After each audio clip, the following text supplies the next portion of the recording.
साथियों नमस्कार। हम लोग अभी देख रहे हैं ताज का शासन, रूल्स ऑफ क्राउन 1858 से 1947 तक के सफर में हम लोग पिछले क्लासेस में देखा 1858 का भारत शासन अधिनियम। भारत शासन अधिनियम के बाद हम लोग देखते हैं भारत परिषद अधिनियम।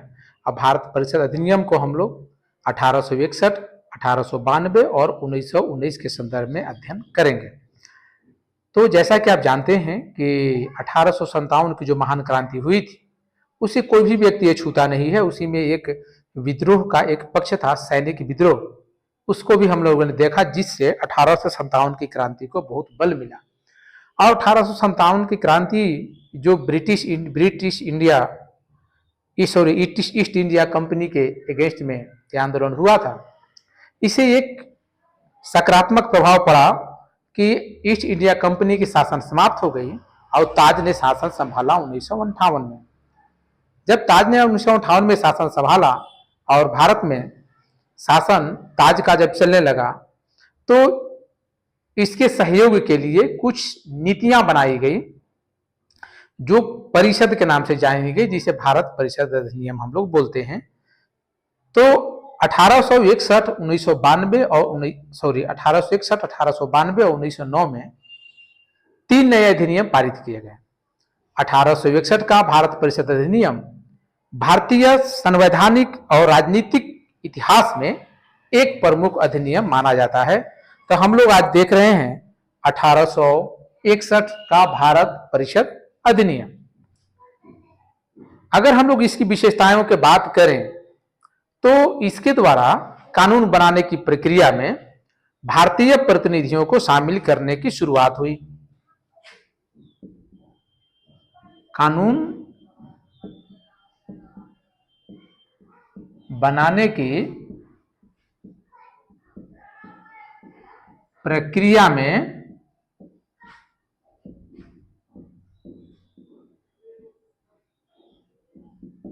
भारतीयों को शामिल किया गया।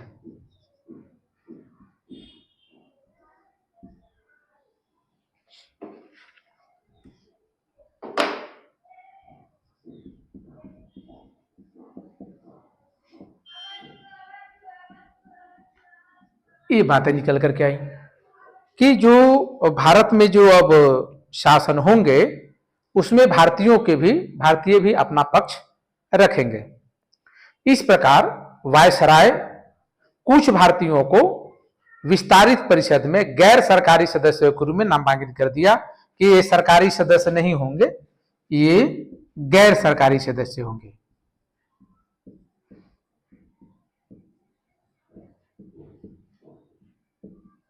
ये कैसे होंगे? गैर सरकारी सदस्य होंगे, लेकिन ये शामिल होंगे। 1800 और कैसे शामिल होंगे? जो वायसराय होंगे,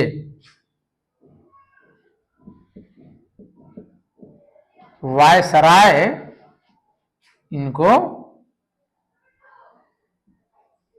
इन्हें नामित करेंगे, वही नाम देंगे कि कौन होंगे, लेकिन भारतीय होंगे। ये एक नई शुरुआत थी क्योंकि भारतीयों को कानून बनाने के संदर्भ में पहले नहीं मिला था, लेकिन वायसराय ने इसमें भी दिया तो कहा कि हम शामिल करेंगे। कौन भारतीय होंगे? क्योंकि चाहिए वैसा जो ब्रिटिश की बातों को समझ सके और उनके पक्ष में मतदान कर सके, वैसा चाहिए। 1862 में इस अधिनियम के पारित होने के बाद लॉर्ड कैनिंग ने लॉर्ड कैनिंग उस समय के वायसराय थे।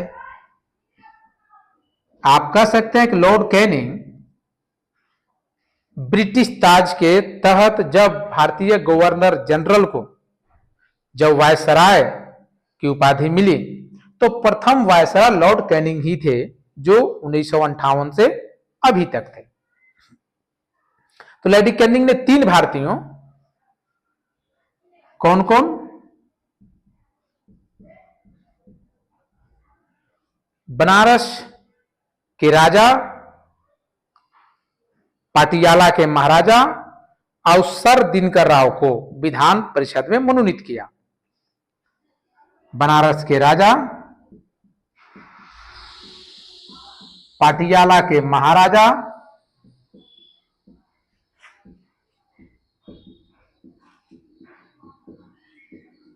और कौन, एक ये, दूसरे ये, और तीसरे सर दिनकर राव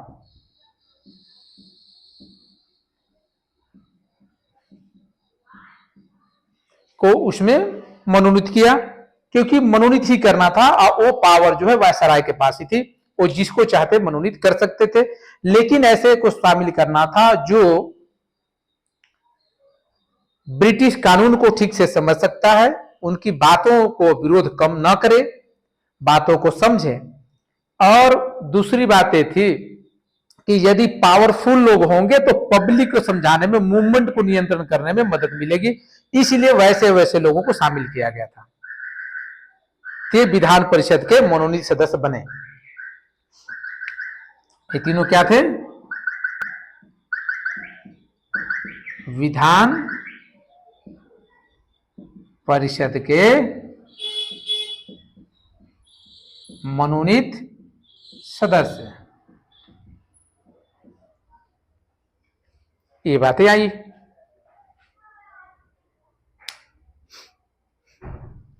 इसके बाद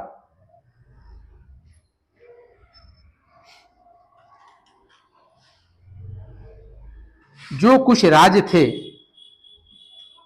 मद्रास, बंबई,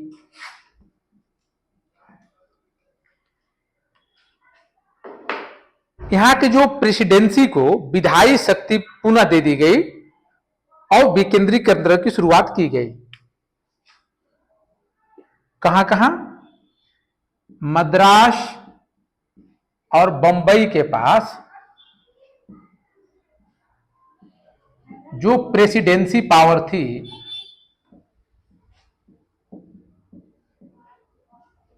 जो 1854 में हटा ली गई थी,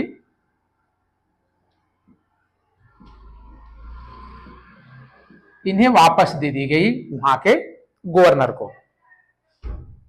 इससे क्या हुआ कि पावर ऑफ डिसेंट्रलाइजेशन हुआ, शक्ति का विकेंद्रीकरण हुआ। शक्ति केवल वायसराय के पास नहीं होगा, वायसराय के अधीन जो भी गवर्नर हैं उनके पास भी। तो शुरुआत मद्रास और बंबई से की गई। हम लोग जब इसको देखते हैं तो ये पता चलता है कि इस अधिनियम के ने, जो ये अधिनियम है भारत का परिषद अधिनियम 1861, इसमें रेगुलेटिंग एक्ट 1773,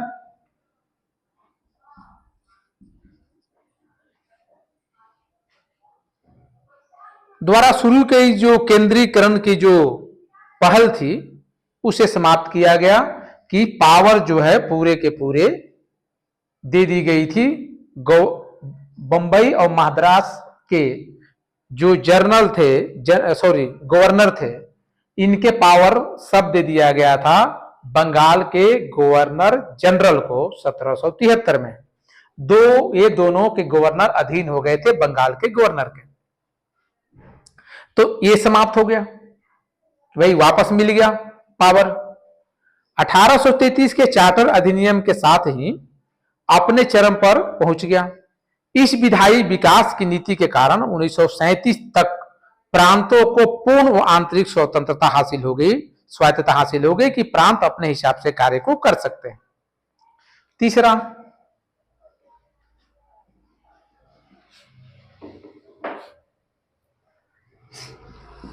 पहला प्रेसिडेंट, दूसरा प्रेसिडेंसी वापस मिल गई।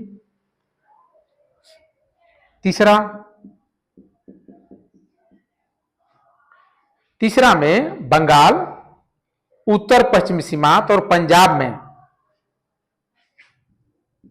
बंगाल, उत्तर पश्चिम सीमांत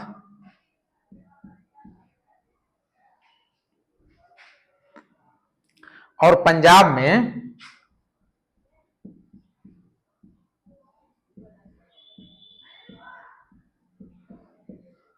पंजाब में क्रमशः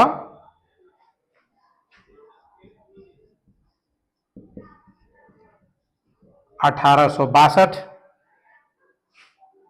1866 और 1897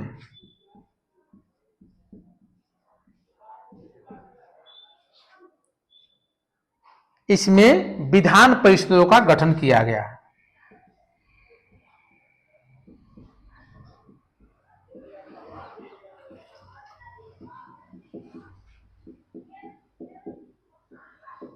गठन हुआ 1862 में, 1866 में और 1897 में। 1862, 1866 और 1897 विधान परिषद का गठन हो गया। ये जो भारत का परिषद अधिनियम 1861 है, इसने वायसराय को परिषद में कार्य संचालन के लिए, क्योंकि वायसराय हैं तो परिषद में, ये जो परिषद है इसमें कार्य संचालन के लिए अधिक नियम और आदेश बनाने की शक्तियां प्रदान कर दी कि वो जो वायसराय होंगे वो अब इसके संचालन के लिए, अब विधान परिषद के संचालन के लिए अतिरिक्त शक्तियां इनके पास है। इसने लॉर्ड कैनिंग द्वारा 1859 में प्रारंभ की गई पोर्टफोलियो प्रणाली को मान्यता दे दी। पोर्टफोलियो प्रणाली एक लागू की गई थी।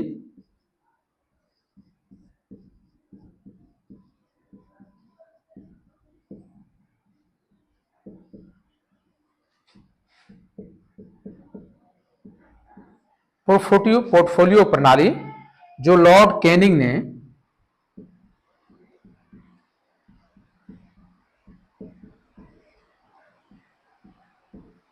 1859 में शुरुआत की थी, उसे मान्यता मिली।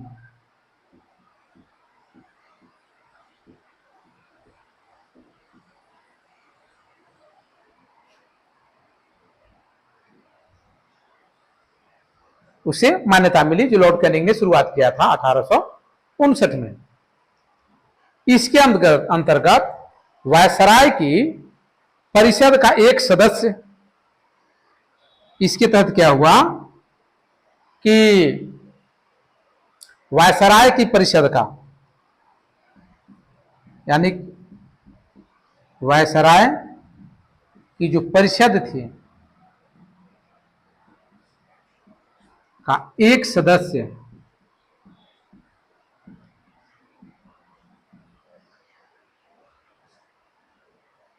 या अधिक सरकारी विभागों का प्रभारी सदस्य, एक सदस्य जो होगा वह एक या एक से अधिक विकास का विभाग का, एक या एक से अधिक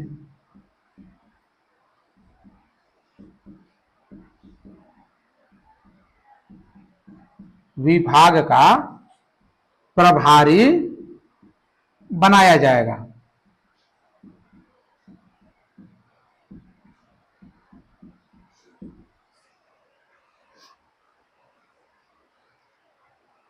उसे उस विभाग में काउंसिल की ओर से अंतिम आदेश पारित करने का अधिकार होगा।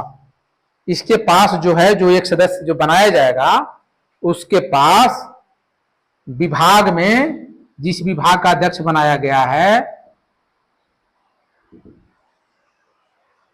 अंतिम आदेश पारित कर सकता है।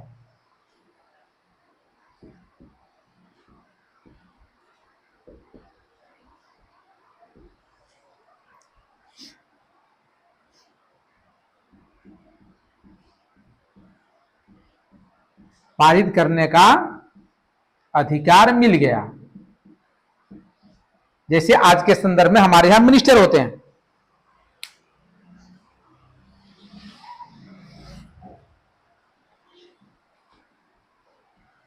तो पोर्टफोलियो प्रणाली जो थी वो बहुत जबरदस्त थी, बनाई गई थी, जिसे लॉर्ड कैनिंग ने बनाई थी 1859 में। उसमें ये बातें रखी गई थी जिसको की मान्यता मिल गई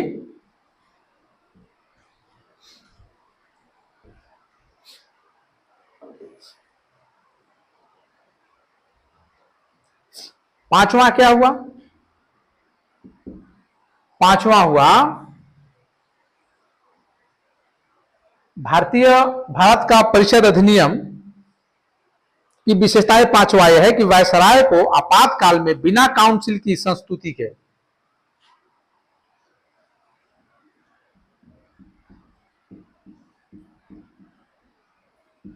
वायसराय को आपातकाल में, इमरजेंसी में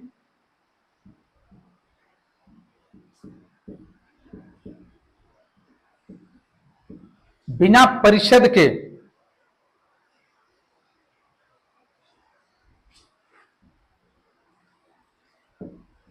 बिना परिषद के संस्तुति मतलब उनके रिकमेंडेशन, उनके बिना उनके सुझाव के आदेश जारी करने के लिए अधिकृत था। आदेश जारी कर सकता था। जैसे अपने यहां इमरजेंसी लगता है तो क्या होता है, सारा पावर राष्ट्रपति के पास चला जाता है और राष्ट्रपति उसके लिए अधिकृत है कि वो कोई भी आदेश जारी कर सकते हैं। हां, इसमें भी यही है, ऐसे आदेश की अवधि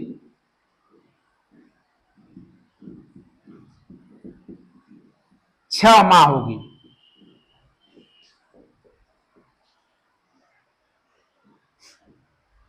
ऐसे आदेश की अवधि 6 माह थी, ऐसा था। अब हम लोग देखते हैं 1892।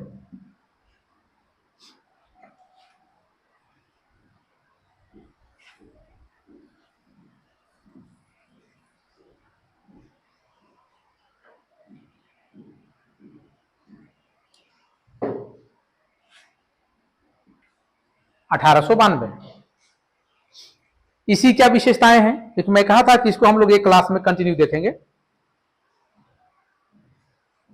तो 1892 का जो अधिनियम है, इसकी विशेषता ये रही कि इसके माध्यम से केंद्रीय और प्रांतीय विधान परिषदों में अतिरिक्त यानी कि गैर सरकारी जो भारतीय सदस्यों की संख्या बढ़ाई गई,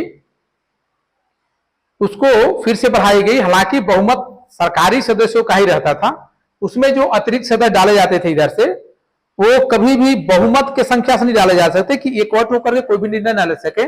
इसके लिए था कि जो बहुमत होगा, जो ज्यादा संख्या में होंगे वो सरकारी सदस्य होंगे। वो तो इसमें क्या हुआ कि इसके माध्यम से केंद्रीय और प्रांतीय विधान परिषदों में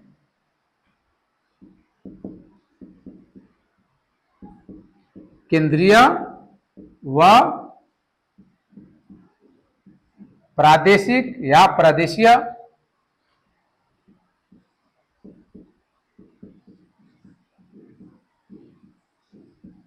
परिषदों में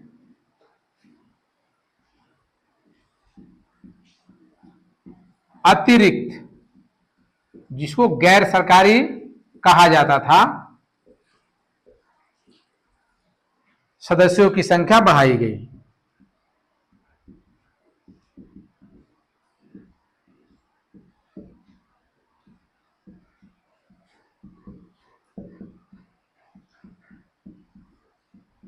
सदस्यों की संख्या बढ़ा दी गई, लेकिन इतना भी नहीं किया गया कि ये बहुमत में आ जाए। अतिरिक्त सदस्य मतलब यहां आता कि भारतीय से संबंधित जो प्रांत क्षेत्र से जो सदस्य आते थे, जिसकी चर्चा मैंने पिछले क्लास में किया था।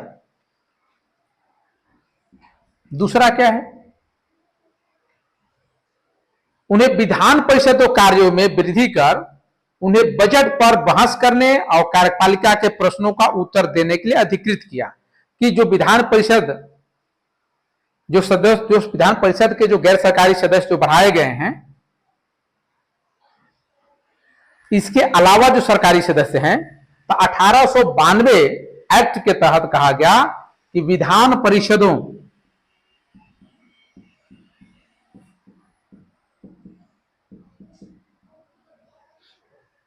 के कार्यों में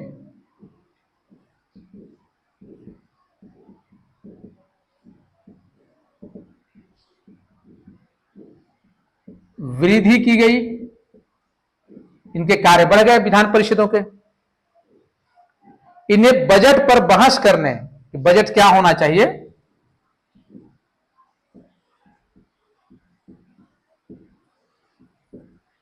बजट पर बहस करने और कार्यपालिका के प्रश्नों का उत्तर देने,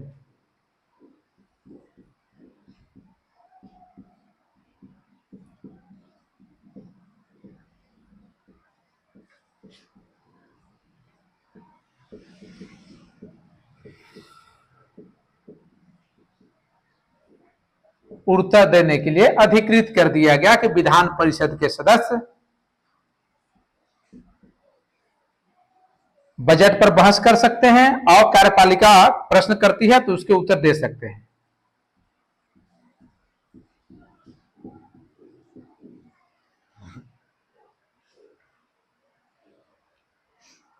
तीसरा,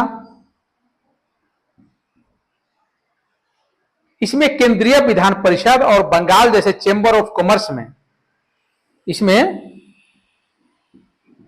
ये जो भारत के परिषद अधिनियम जो 1892 है, इसमें केंद्रीय विधान परिषद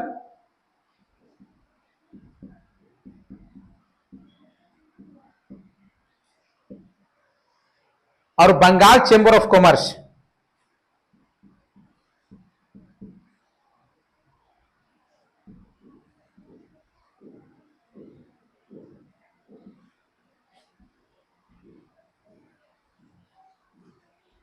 बंगाल चेंबर ऑफ कॉमर्स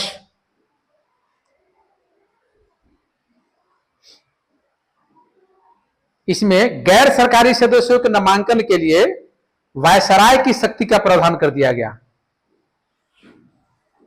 में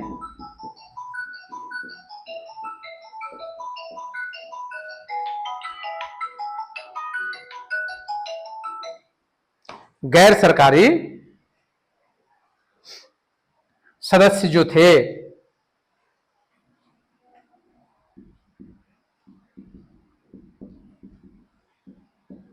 इनके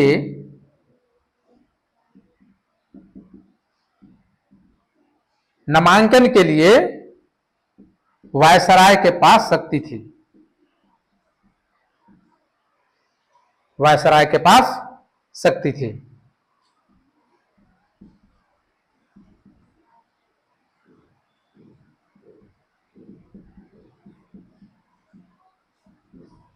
चेंबर ऑफ कॉमर्स जो था उसके मेंबर बन सकते थे बंगाल चेंबर ऑफ कॉमर्स के, लेकिन वो कौन कर सकते थे रिकमेंडेशन, वायसराय।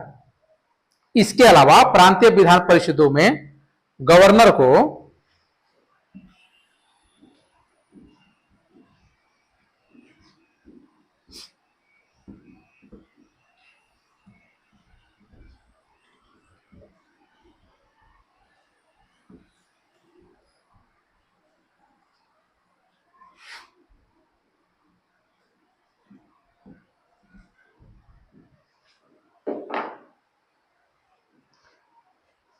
तीसरा क्या हुआ इसमें, तीसरा का इसी में क्या हुआ कि प्रांतीय विधान परिषदों में, मतलब राज्य स्तरीय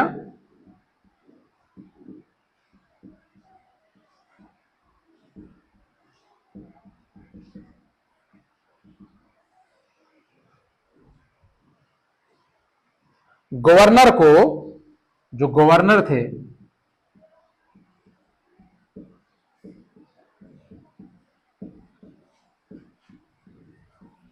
जिला परिषद,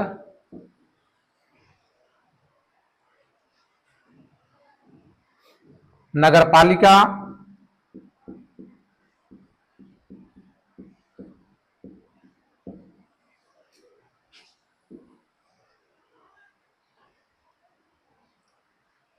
विश्वविद्यालय,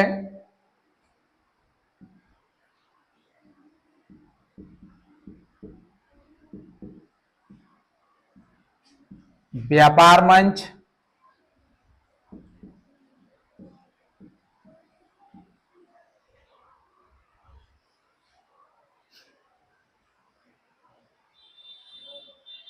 जमींदारों और चैम्बर ऑफ कॉमर्स की सिफारिशों पर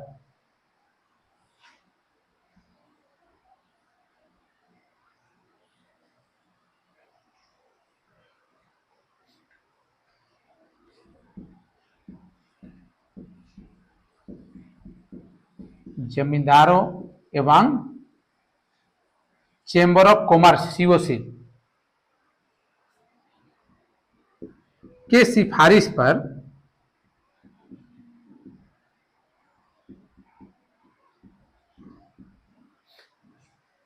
गैर सरकारी सदस्यों की नियुक्ति करने की शक्ति थी।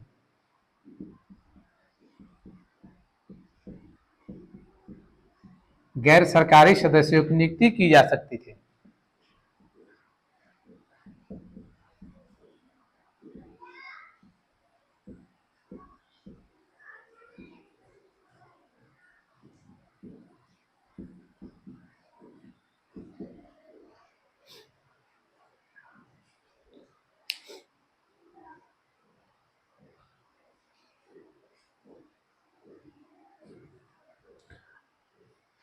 इस अधिनियम को हम लोग देखते हैं तो इसमें केंद्रीय और प्रांतीय विधान परिषद दोनों में गैर सरकारी सदस्यों की नियुक्ति के लिए एक समिति और परोक्ष रूप से चुनाव प्रावधान किया। हालांकि चुनाव शब्द का अधिनियम में कहीं प्रयोग नहीं हुआ है। इसे निश्चित निकायों की सिफारिश पर की जाने वाली नामांकन की प्रक्रिया कहा गया, जो वायसराय रिकमेंड कर सकते थे या जिला परिषद, नगरपालिका, विश्वविद्यालय, व्यापार संघ, जमींदारों और चैम्बर ऑफ कॉमर्स सिफारिश कर सकते थे कि गैर सरकारी सदस्यों की नियुक्ति की जाए। तो वायसराय उनको नियुक्ति करते थे, नामित करते थे।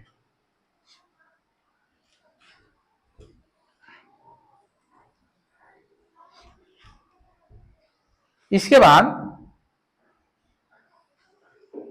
आता है 1909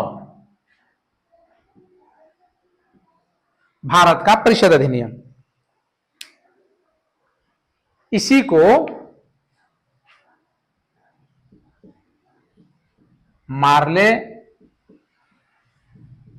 मांटो सुधार इसी को बोला जाता है। 1909 मार्ले मिंटो सुधार।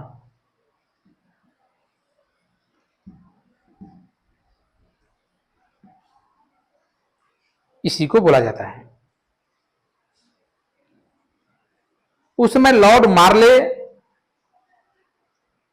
इंग्लैंड में भारत के राज्य सचिव हुआ करते थे। लॉर्ड मार्ले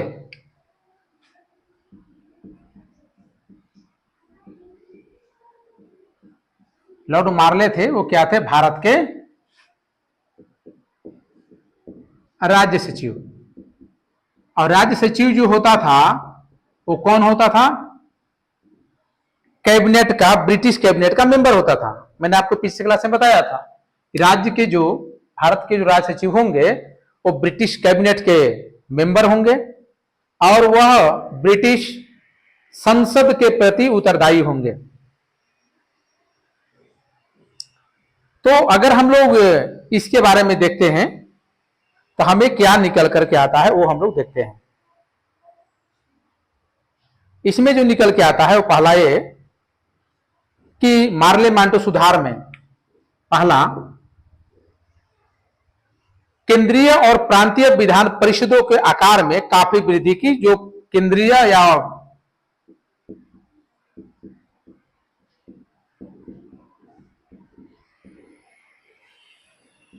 प्रांतीय विधान परिषद है,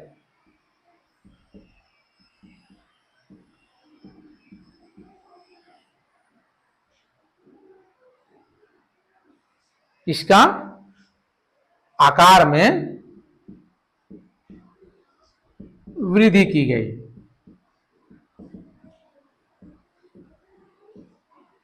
इसकी वृद्धि की गई। केंद्रीय परिषद में इनकी संख्या 16 से 60 की गई। जो केंद्रीय परिषद था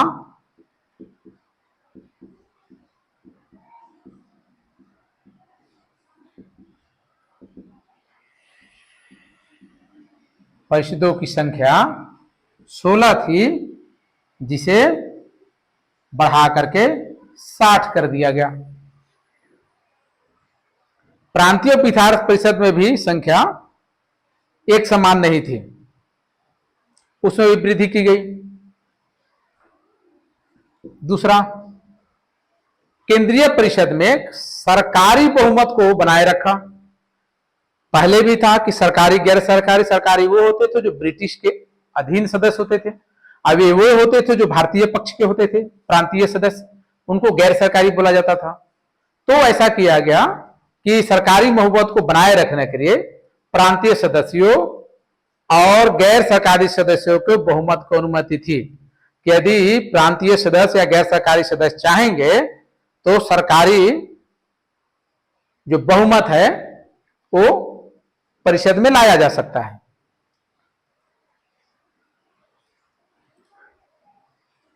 इसके बाद भारत का परिषद नियम 1919, जिसको मार्ले मांटो सुधार बोलते हैं, फिर 1909, इसने दोनों स्तरों पर विधान परिषदों के चर्चा कार्यों का दायरा बढ़ाया कि अब दोनों पक्ष जो हैं वो चर्चा विभिन्न विषयों पे कर सकते हैं, जिसमें किन किन पे चर्चा करेंगे? अनुपूरक बजट,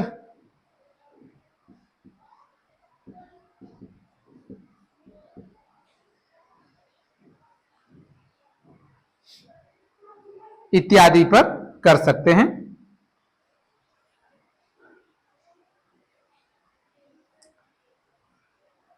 इसी अधिनियम के तहत पहली बार किसी भारतीय को वायसराय और गवर्नर की कार्य परिषद के साथ एसोसिएशन बनाने का प्रावधान किया गया कि अब जो है भारतीय जो हैं, जो वायसराय और गवर्नर की जो कार्य परिषद है इसमें शामिल हो सकते हैं। वायसराय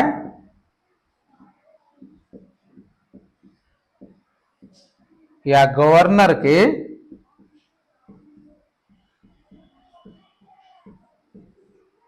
कार्य परिषद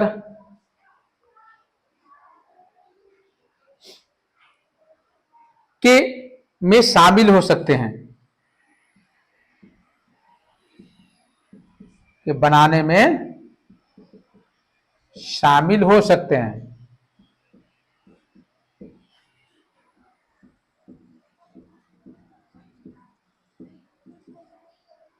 हो सकते थे, ये अधिकार मिल गया। सत्येंद्र प्रसाद सिन्हा नाम है,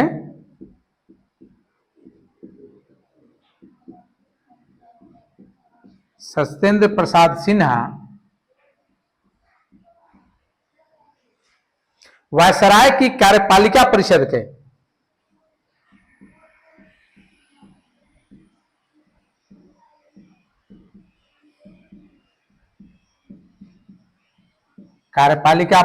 के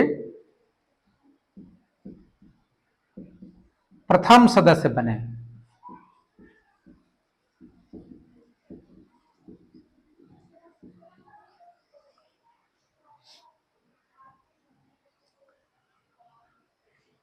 प्रथम सदस्य मतलब यहां से भारतीय से है, बाकी उनकी तो मेंबरशिप अपनी थी, गैर सरकारी में से लिया गया। गैर सरकारी मतलब भारतीय की बात आप कर सकते हैं।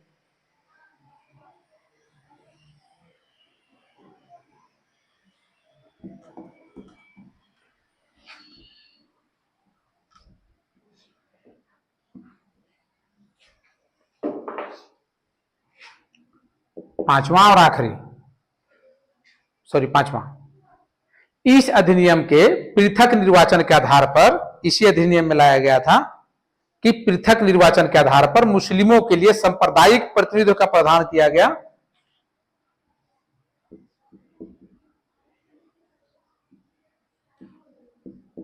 मुस्लिमों के लिए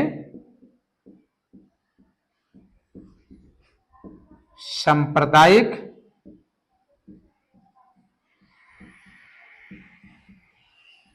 प्रतिनिधित्व का प्रावधान।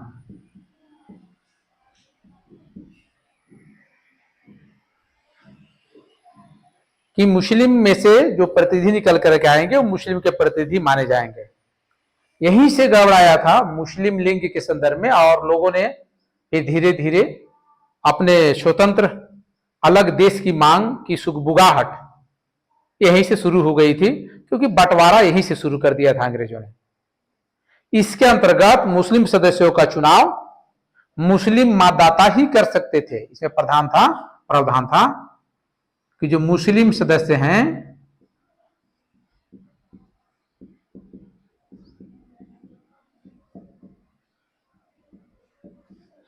इनको केवल मुस्लिम मतदाता ही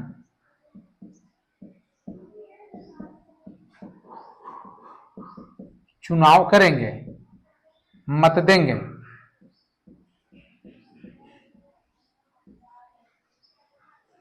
ये बातें निकल करके आई। इस प्रकार इस अधिनियम ने सांप्रदायिकता को वैधानिकता प्रदान कर दी। आप इसमें कह सकते हैं, क्योंकि अगर आप किसी धर्म के आधार पर अगर वोट देने का अधिकार और जनप्रतिनिधि चुनने का अधिकार देते हैं, तो सांप्रदायिकता की जड़ें यहीं से मजबूत शुरू हुई। अगर ऐसा मार्ले मिंटो ने के नहीं किया होता, तो विश्वास के साथ नहीं, लेकिन मैं जरूर कह सकता हूं कि शायद भारत पाकिस्तान बांग्लादेश का बंटवारा नहीं हुआ होता।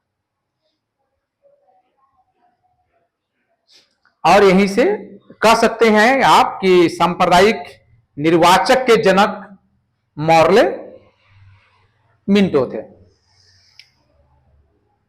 छठा, इसने presidency corporation, chamber of commerce, विश्वविद्यालय और जमींदारों के लिए अलग प्रतिनिधित्व का प्रावधान किया कि अब जो प्रावधान होगा चुनाव के लिए, उसमें प्रेसिडेंसी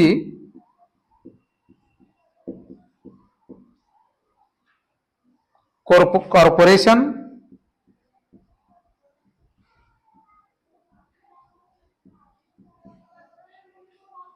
चैंबर ऑफ कॉमर्स,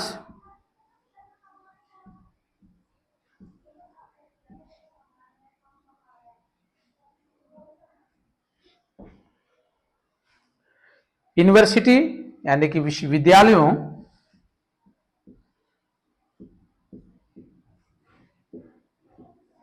एवं जमींदारों के लिए, जो जमींदार थे,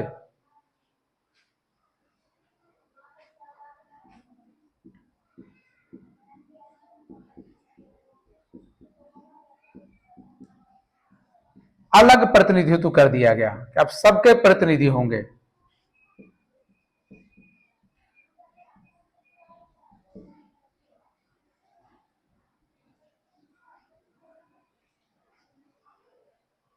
ये प्रावधान किया गया।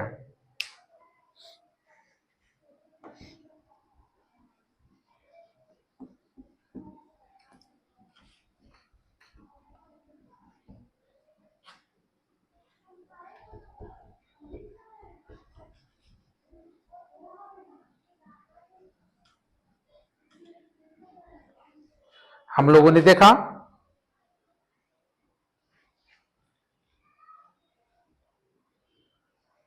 1861, 1892 और 1909 के भारत परिषद अधिनियम। अब अगले क्लास में हम लोग मिलेंगे अलग टॉपिक के साथ।